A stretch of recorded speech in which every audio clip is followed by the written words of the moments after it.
ಅಪ್ಪ ಅಮ್ಮ ಬೇರೆ ಆದ್ರು. ನನ್ನ ಬ್ಯಾಕ್ಗ್ರೌಂಡ್ ಬಂದ್ಬಿಟ್ಟು ನಾನೊಬ್ರು ಸೆಲೆಬ್ರಿಟಿ ಮಗಳು. ನಮ್ಮ ಪಪ್ಪ ಬಂದ್ಬಿಟ್ಟು film director cum music director. ನನ್ನ ಲೈಫಲ್ಲಿ ಒಂದು ಬಿಗ್ ಟರ್ನೇ ಬಂತು. ಅಪ್ಪ ಅಮ್ಮನ ಹುಡುಕ್ಸಕ್ಕೆ ಬೇಡ ಅಂತ ಅಲ್ಲಿ ನಾನೇ ಸ್ಟೇಟ್ಮೆಂಟ್ ಕೊಟ್ಟೆ. ಚಿಕ್ಕ ಒಂದು 21 ವರ್ಷದ ಹುಡುಗಿ, ನನ್ನ ಮನಸ್ಸಲ್ಲಿ ಏನಂತ ಭಾವನೆ ಇರುತ್ತೆ, ಅಪ್ಪ ಅಮ್ಮ ಇಲ್ವಲ್ಲ ನನ್ನ ಜೊತೆಲಿ, ಇಲ್ಲಿ ನಾನು ಈ ಆಶ್ರಮದಲ್ಲಿ ಇದ್ದೀನಲ್ಲ ಅಂತ.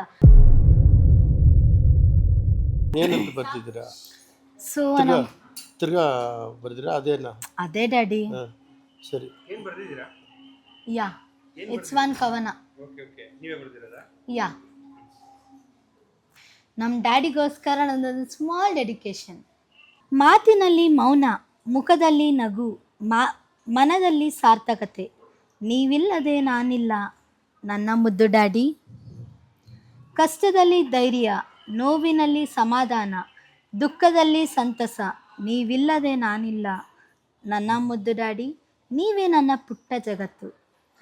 ಪುಟ್ಟ ಮನದಲ್ಲಿ ಪುಟ್ಟ ಆಸೆ, ನಿಮ್ಮ ಮುಖದಲ್ಲಿ ನಗುವೊಂದು ನೋಡಲು.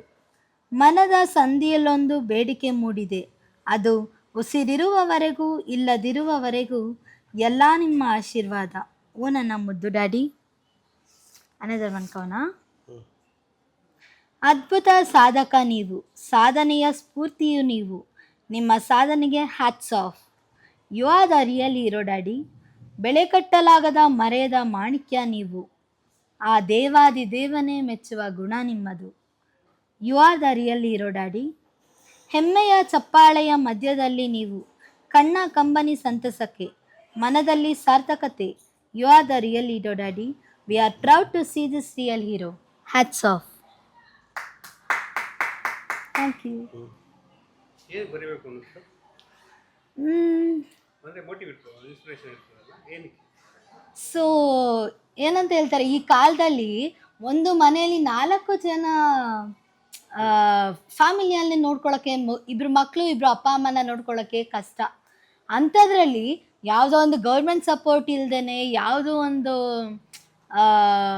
ಧೈರ್ಯ ಇಲ್ದೇ, ಗೌರ್ಮೆಂಟ್ ಕಡೆಯಿಂದ ಏನೂ ಧೈರ್ಯ ಇಲ್ದೇ ತಾನೇ 26 ವರ್ಷ 27 ವರ್ಷ ಈ ಆಶ್ರಮನ, ಅದು 800 ಜನರನ್ನು ಇಷ್ಟು ಮೇಲಕ್ಕೆ ತಂದಿದ್ದಾರೆ ಅಂದರೆ ಹ್ಯಾಟ್ಸ್ ಆಫ್ ಹೇಳಲೇಬೇಕು ಈ ಡ್ಯಾಡಿಗೆರಿಯಲ್ಲಿ. ಯಾಕಂದರೆ ಎಲ್ಲರೂ ಇಲ್ಲಿರೋರು ಎಲ್ಲರೂ ಸ್ವಲ್ಪ ಜನ ಅನ್ಕೊತಾರೆ, ವಯಸ್ಸು ಮಕ್ಕಳೆಲ್ಲ ಅನ್ಕೋತಾರೆ, ಅಯ್ಯೋ ನಮ್ಮ ಅಪ್ಪ ಅಮ್ಮ ಇಲ್ಲ ನನ್ನ ಹತ್ರ ಅಂತ ಅನ್ಕೊತಾರೆ. ವಯಸ್ಸಾಗಿರೋರು ಅನ್ಕೋತಾರೆ, ನನ್ನ ಮಕ್ಕಳು ಇಲ್ಲ ನನ್ನ ಹತ್ರ ಅಂತ. ಅದೇ ಕಾಲು ಕೈ ಇಲ್ದವ್ರು ಅನ್ಕೋತಾರೆ, ನನ್ನ ದೇವರೇ ಇಲ್ಲ ಅಂತ. ಆ ಟೈಮಲ್ಲಿ ಡ್ಯಾಡಿ ಅಂತ ಕರಿತೀವಿ ನಾವು. ವಯಸ್ಸಾದವರಾಗಲಿ, ಅಪ್ಪ ಅಮ್ಮ ಇಲ್ದೇವರಾಗಲಿ, ಕಾಲು ಕೈ ಇಲ್ದಿರೋರಿಗೆ ಎಲ್ಲರೂ ಡ್ಯಾಡಿ ಅಂತ ಕರಿತೀವಿ. ಆ ಮಾತಿಗೆ ನಮ್ಗೆ ಎಷ್ಟು ಖುಷಿ ಆಗುತ್ತೆ. ಇವಾಗ ನಾನೇ ಒಂದು ವಯಸ್ಸು ಹುಡುಗಿ, ನಾನೇ ಒಂದು ಚಿಕ್ಕ ಒಂದು 21 ವರ್ಷದ ಹುಡುಗಿ, ನನ್ನ ಮನಸ್ಸಲ್ಲಿ ಏನಂತ ಭಾವನೆ ಇರುತ್ತೆ, ಅಪ್ಪ ಅಮ್ಮ ಇಲ್ವಲ್ಲ ನನ್ನ ಜೊತೆಲಿ, ಇಲ್ಲಿ ನಾನು ಈ ಆಶ್ರಮದಲ್ಲಿ ಇದ್ದೀನಲ್ಲ ಅಂತ. ಸೊ ನಾನು ಅವ್ರನ್ನ ಎಲ್ಲ ಆಶ್ರಮದಲ್ಲಿ ಸರು, ಮಿಸ್ಸು, ಮ್ಯಾಮು ಅಂತ ಕರೆದ್ರೆ, ಈ ಆಶ್ರಮದಲ್ಲಿ ಡ್ಯಾಡಿ, ಮಮ್ಮಿ, ಚಿತ್ತಪ್ಪ, ಆಮೇಲೆ ಮಾಮ ಅಂತೆಲ್ಲ ಕರಿತೀವಿ, ಅಕ್ಕ ಅಂತೆಲ್ಲ ಕರಿತೀವಿ. ಅದು ಮನಸ್ಸಿಗೆ ಒಂದು ಇನ್ಸ್ಪಿರೇಷನ್ ಕೊಡೋ ಅಂಥ ಒಂದು ಇನ್ಸ್ಪಿರೇಷನ್ ಆಗಲಿ, ಸಮಾಧಾನ ಆಗಲಿ, ಒಂದು ಪಾಸಿಟಿವ್ ಎನರ್ಜಿ ಬಿಲ್ಡ್ ಮಾಡೋ ಥರ ಇರುತ್ತೆ. ಅದಕ್ಕೋಸ್ಕರ ನಾನು ಅಂದ್ಕೊಂಡೆ, ಡ್ಯಾಡಿ ಅಂತ ನಾವು ಕರಿತೀವಿ, ನಮಗೆ ಸ್ವಂತ ಡ್ಯಾಡಿ ಥರ ಇದ್ದಾರೆ, ಜೊತೆಯಲ್ಲಿ ಇಷ್ಟೊಂದು ಇನ್ಸ್ಪಿರೇಷನ್ ಆಗಿದ್ದಾರೆ ಇಡೀ ಒಂದು ಎನ್ವಿರಾನ್ಮೆಂಟ್ಗೆ, ಸೊಸೈಟಿಗೆ. ಸೊ ಅವ್ರಿಗೋಸ್ಕರ 2 ಕವನಸ್ನ ನಾನು ಡೆಡಿಕೇಟ್ ಮಾಡೋಣ, ಅದು ಕವಿತೆ ಥರ ಬರೆಯೋಣ ಅಂದ್ಕೊಂಡು ನಾನು ಬರೆದೆ.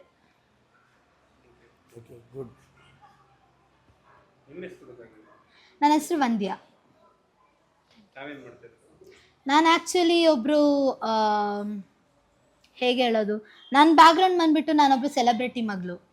ನಮ್ಮ ಪಪ್ಪ ಬಂದುಬಿಟ್ಟು film director cum music director, ನಮ್ಮ uncle film director cum music director. ಇವಾಗ ಸ್ಟ್ರೋಕ್ ಆಗಿಲ್ಲೇ ಇದ್ದಾರೆ. ಆಮೇಲೆ ನಮ್ಮಮ್ಮ ಬಂದುಬಿಟ್ಟು ಮ್ಯಾಕ್ಸ್ ಲೈಫ್ ಇನ್ಶೂರೆನ್ಸ್ ಕಂಪನೀಲಿ ಮ್ಯಾನೇಜರ್. ಸೊ ಪಾಸ್ಟ್ 5 ಇಯರ್ಸಿಂದ ಏನಾಯಿತು, ನನ್ನ ಲೈಫಲ್ಲಿ ಒಂದು ಬಿಗ್ ಟರ್ನೇ ಬಂತು. ಅಪ್ಪ ಅಮ್ಮ ಬೇರೆ ಆದರು. ಸೊ ನಾನು CWC ಹ್ಯಾಂಡ್ ಓವರಿಗೆ ಬಂದೆ. CWC government child welfare committee government hand ಓವರಿಗೆ ಬಂದೆ. ಅವರು ಬಂದ್ಬಿಟ್ಟು ನನ್ನ ಅಪ್ಪ ಅಮ್ಮನ ಹುಡುಕ್ಸಕ್ಕೆ ಬೇಡ ಅಂತ ಅಲ್ಲಿ ನಾನೇ ಸ್ಟೇಟ್ಮೆಂಟ್ ಕೊಟ್ಟೆ. ಬಿಕಾಸ್ ಅವರೇ ಹೋಗಿರೋದ್ರಿಂದ ಅವರೇ ಬರೋದು ಒಳ್ಳೆಯದು ಅಂತ ಅಂದ್ಬಿಟ್ಟು ನಾನೇ ಸ್ಟೇಟ್ಮೆಂಟ್ ಕೊಟ್ಟೆ. ಆ ಸ್ಟೇಟ್ಮೆಂಟಿಂದ ನಮ್ಮ ಅಪ್ಪ ಅಮ್ಮನ ನನ್ನ ದೂರ ಆಗಿರೋದ್ರಿಂದ ನಾನು ಬೇರೆ ಎನ್ ಜಿ ಒಸಲ್ಲಿ ಓದೋಕ್ಕೆ ಸ್ಟಾರ್ಟ್ ಮಾಡೋಕ್ಕೆ ಪರ್ಮಿಷನ್ ಕೊಡ್ತು ಗೌರ್ಮೆಂಟ್. ಫಸ್ಟು ಒಂದು ವಿದ್ಯಾರಣ್ಯ ಅಂತ ಎನ್ ಜಿ ಒಗೆ ಹೋದೆ, ಅಲ್ಲಿ ಓದ್ಬಿಟ್ಟು ಅಲ್ಲಿ ಸ್ವಲ್ಪ ಪ್ರಾಬ್ಲಮ್ ಆಯಿತು ಅಂತ ಅಂದ್ಬಿಟ್ಟು ಇಲ್ಲಿ ಬಂದೆ. ಇಲ್ಲಿ ಬಂದು ಡ್ಯಾಡಿ ನನಗೆ 10th ಮುಗಿಸ್ಕೊಟ್ರು. 10th ಎಕ್ಸಾಮ್ ಮುಗಿಸಿ ಪಾಸ್ ಆಗಿ ನಾನು ಇವಾಗ ಆ್ಯಂಕರಿಂಗ್ ವರ್ಕನ್ನು ಮಾಡ್ತಾಯಿದ್ದೀನಿ. ಏನಾಗಬೇಕು ಅಂತ ಆಸೆಯನ್ನು ಪಟ್ಟಿದ್ದೀರಂತಲ್ಲ ಡ್ಯಾಡಿ ಹೇಳಿದ್ರು. ಆ್ಯಕ್ಚುಲಿ ನನ್ನ ಒಂದು ಆಸೆ ಬಂದ್ಬಿಟ್ಟು ಹೇಗೆ ಹೇಳೋದು, ನನ್ನ ಮನಸ್ಸಿನ ಒಂದು ಬಯಕೆ, ಡ್ಯಾಡಿ ಪಾದದ ಹತ್ರ ಇಟ್ಟಿರೋ ಒಂದು ಬೇಡಿಕೆ, ಇಷ್ಟು ಜನರ ಒಂದು ಬೇಡಿಕೆ ಈಡೇರಿಸೋವಂಥ ಡ್ಯಾಡಿ ನನ್ನ ಒಂದು ಪುಟ್ಟ ಬೇಡಿಕೆನ ಈಡೇರಿಸ್ತಾರೆ ಅಂತ ಅಂದ್ಬಿಟ್ಟು ನನಗೊಂದು ಪುಟ್ಟ ಆಸೆ. ಯಾವಾಗಲೂ ಡ್ಯಾಡಿ ನನ್ನ ಚಿಯರ್ ಅಪ್ ಮಾಡ್ತಾ ಇರ್ತಾರೆ. ಯಾವಾಗಲೂ ಒಂದು ಮಾತಲ್ಲಿ ಹೇಳ್ಬೇಕಂದ್ರೆ ನಾನು ಡ್ಯಾಡಿನ ಬಿಟ್ಕೊಟ್ರು ಅವ್ರು ನನ್ನ ಬಿಟ್ಕೊಡಲ್ಲ ಅಂತ ಒಂದು ನಂಬಿಕೆ. ಸೊ ನನ್ನ ಆಸೆ ಬಂದ್ಬಿಟ್ಟು ಇಷ್ಟೆಲ್ಲ ಮಾತಾಡ್ತಾ ಇದ್ದೀನಿ, ನನ್ನ ಬೇಡಿಕೆ ಏನಂತಲೂ ಹೇಳ್ಬಿಡ್ತೀನಿ. ಅದು ಏನಂತಂದರೆ ಆರ್ಜೆ ಆಗಬೇಕಂತ. RJ means radio jockey. I wanted to be one perfect radio jockey. And also ನನಗಿರೋ ಟ್ಯಾಲೆಂಟಲ್ಲಿ ಬಂದು ರೇಡಿಯೋ ಜಾಕಿ ಆಗಬೇಕಂತ ನನಗೆ ಚಿಕ್ಕ ಪುಟ್ಟು ವಯಸ್ಸಿಂದ ಕನಸು. ಸೊ ನಾನು ರೇಡಿಯೋ ಜಾಕಿ ಆಗಿ ಆ ಒಂದು ಆ್ಯಂಕರಿಂಗ್ ಕೂಡ ನಾನು ಕಲ್ತಿದ್ದೀನಿ. ಸೊ ಹೇಳ್ಬೋದಾ ನಾನು ನಮ್ಮ ಡ್ಯಾಡಿನೇ ಪರ್ಮಿಷನ್ ಕೊಟ್ಟರು ಅಂದಮೇಲೆ ಇನ್ನೇನು ನನಗೆ ಮಾತಾಡ್ತೀನಿ. So okay, let me start it. 3, 2, 1 go. Hi hello ನಮಸ್ಕಾರ, ನಾನು ನಿಮ್ಮ ಪ್ರೀತಿಯ ಒಂದೇ. ನೀವು ಕೇಳ್ತಾ ಇದ್ದೀರಾ Akashvani FM radio 92.7 big FM. ನಿಮ್ಮೆಲ್ಲರ ಕತೆ ಒಂದೇನ ಜೊತೆ. ಇವತ್ತಿನ ಹಾಟ್ ನ್ಯೂಸ್, ಸ್ಪೆಷಲ್ ನ್ಯೂಸ್ ಏನಪ್ಪ ಅಂತಂದರೆ, ಆಟೋರಾಜ ಆಶ್ರಮದಲ್ಲಿ ಇದ್ದಾರೆ ನೋಡಿ ನಮ್ಮ ಪ್ರೀತಿಯ ಡ್ಯಾಡಿ. ಅವರಂತೂ ನಮ್ಮ ಹಾರ್ಟಲ್ಲಿ ಒಂದು ದೊಡ್ಡ ವ್ಯಕ್ತಿ. ಸೊ ಇವತ್ತಿನ ಒಂದು ಕಾರ್ಯಕ್ರಮಕ್ಕೆ ಬಂದು ನಾವು ಕೂತಿದ್ದೀವಿ. ಬನ್ನಿ ಮಾತಾಡ್ಸೋಣ ಡ್ಯಾಡಿನ. ನಮಸ್ತೆ ಡ್ಯಾಡಿ ಅವರೇ. ನಮ್ಮ ಒಂದು ರೇಡಿಯೋ ಸ್ಟೇಷನಿಗೆ ಬಂದು ನಿಮ್ಗೆ ಎಷ್ಟು ಖುಷಿಯಾಗಿದೆ? ಫಸ್ಟ್ ಕೆಲಸ ಕೊಡ್ಬೇಕು ನಿಮಗೆ, ರೇಡಿಯೋ ಸ್ಟೇಷನ್ ಕಾಯ್ತಾ ಇದ್ದೀನಿ ಯಾವಾಗ ಎಲ್ಲಿ ಕೊಡಬೇಕಂತ. ಓಕೆ, ನನಗೆ ರೇಡಿಯೋ ಸ್ಟೇಷನ್ ಖಂಡಿತ ನಿನ್ನ ಆಸೆ ಕನಸು ಖಂಡಿತ ಭಗವಂತ ಒಂದು ದಿನ ಮಾಡ್ತಾನೆ. Definitely will be a one day anchor are will open our own channel, don't worry. Thank you. I think god permit ಮಾಡಾಯ್ತಾ? ಯಾ. ಸೊ ಇನ್ನೊಂದು ವಿಷಯನ ನಾನು ಹೇಳೋಕ್ಕೆ ಇಷ್ಟಪಡ್ತೀನಿ ಈ ಸಂದರ್ಭದಲ್ಲಿ. ಗಾಡ್ ಎಷ್ಟು ಸ್ಪೆಷಲ್ ನನಗೆ ಅಂದರೆ, ಎಲ್ಲ ಒಂದು ಮಾತು ಹೇಳ್ತೀನಿ, ಒಂದು 2 ಮಿನಿಟ್ಸಲ್ಲಿ ನಾನು ಮುಗಿಸ್ಬಿಡ್ತೀನಿ, ಜಾಸ್ತಿ ಕುಯ್ಯಲ್ಲ. ಏನಂತಂದರೆ ಗಾಡ್ ಎಷ್ಟು ಸ್ಪೆಷಲ್ ನನ್ನ ವಿಷಯದಲ್ಲಿ ಅಂದರೆ, ಎಲ್ಲ ಪ್ರತಿಯೊಂದು ಬೆಳೀತಿರೋ ಮಕ್ಕಳಿಗೆ, ಎಲ್ಲ ಮಕ್ಕಳಿಗೆ ಎಜುಕೇಷನ್ ಕೊಟ್ಟಿರ್ತಾರೆ, ಒಂದು ಲೈಫ್ ಕೊಟ್ಟಿರ್ತಾರೆ, ಒಂದು ಚಾನ್ಸ್ ಕೊಟ್ಟಿರ್ತಾರೆ. ಆದರೆ ಎಲ್ಲ ಮಕ್ಕಳಿಗೆ ಟ್ಯಾಲೆಂಟ್ ಕೊಟ್ಟಿರಲ್ಲ. ಟ್ಯಾಲೆಂಟ್ ಬರೋದು ಬರೀ ಸ್ಪೆಷಲ್ ಚಿಲ್ಡ್ರನ್ಸಿಗೆ ಮಾತ್ರ. ಅದು ಗಾಡಿಂದ ಬ್ಲೆಸ್ ಆಗಿರೋ ಚಿಲ್ಡ್ರನ್ಸಿಗೆ ಮಾತ್ರ. ಸೊ ಆ ಒಂದು ಮ್ಯಾಟರಲ್ಲಿ ನಾನು ತುಂಬ ಪುಣ್ಯವಂತೆ ಅಂತ ನಾನು ಹೇಳ್ಬೋದು.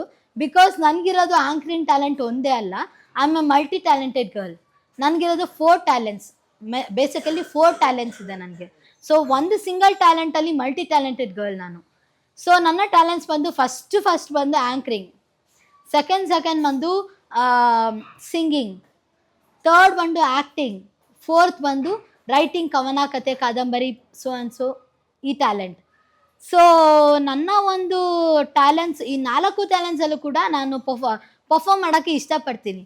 ಬಟ್ ಮೋರ್ ಆ್ಯಂಡ್ ಮೋರ್ ನಾನು ಆ್ಯಂಕರಿಂಗಿಗೆ ಹೋಗೋಕ್ಕೆ ಇಷ್ಟಪಡ್ತೀನಿ. ಡ್ಯಾಡಿಗೋಸ್ಕರ ನಾನೊಂದು ಪುಟ್ಟ ಸಾಂಗ್ ಹೇಳ್ಬೋದಾ? ಅಪ್ಪಗೋಸ್ಕರ. ಈ ಸಾಂಗ್ ಬಂದ್ಬಿಟ್ಟು ಅನುಪಮ ಸಿಂಗ್ ಫಿಲಮಲ್ಲಿ ಆಡಿದ್ದಾರೆ, ಅಪ್ಪ ಸಾಂಗ್. ಸೊ ನಾನು ಆಡ್ತೀನಿ. ನಾನು ನೋಡಿದ ಮೊದಲ ವೀರ, ಬಾಲು ಕಣಿಸಿದ ಸಲಹಿಗಾರ, ಬೇಗು ಮೂಡಿಸೋ ಜಾದುಗಾರ ಅಪ್ಪ, ಹಗಲು ಗವಲಿನ ಕೋಲಿಗಾರ, ರಾತ್ರಿ ಮನೆಯಲ್ಲಿ ಚೌಕಿದಾರ, ಎಲ್ಲ ಕೊಡಿಸುವ ಸಾಹುಕಾರ ಅಪ್ಪ, ಗದರೋ ಮೀಸೆಗಾರ, ಮನಸ್ಸೇ ಕೋಮಲ, ನಿನ್ನ ಪ್ರೀತಿಯಿಂದ ಎಲ್ಲಾನು ಅಪ್ಪ, ಐ ಲವ್ ಯು ಪಾ, ಬೆರಳನು ಹಿಡಿದರೆ ವಿಶ್ವಾಸವು ಬೆಳೆಯುವುದು, ಹೆಗಲಲ್ಲಿ ಕುಳಿತರೆ ಕುತೂಹಲ ತಣಿಯುವುದು. ನಾನು ನೋದು ಪಾಠದಲ್ಲಿ ಅದು ಯಾಕೆ ನಿನ್ನ ಹೆಸರಿಲ್ಲ, ನಿನ್ನ ಹಾಗೆ ಯಾಕೆ ಯಾರಿಲ್ಲ. ನೀನು ಇರುವ ಧೈರ್ಯದಲ್ಲಿ ಯಾರೊಂದಿಗೂ ನಾ ಸೋಲಲ್ಲ, ನಿನ್ನ ಹಾಗೆ ಯಾಕೆ ಯಾರಿಲ್ಲ. ಅಪ್ಪ ಐ ಲವ್ ಯು ಪಾ, ಅಪ್ಪ ಐ ಲವ್ ಯು ಪಾ. Thank you. Thank you. God bless you.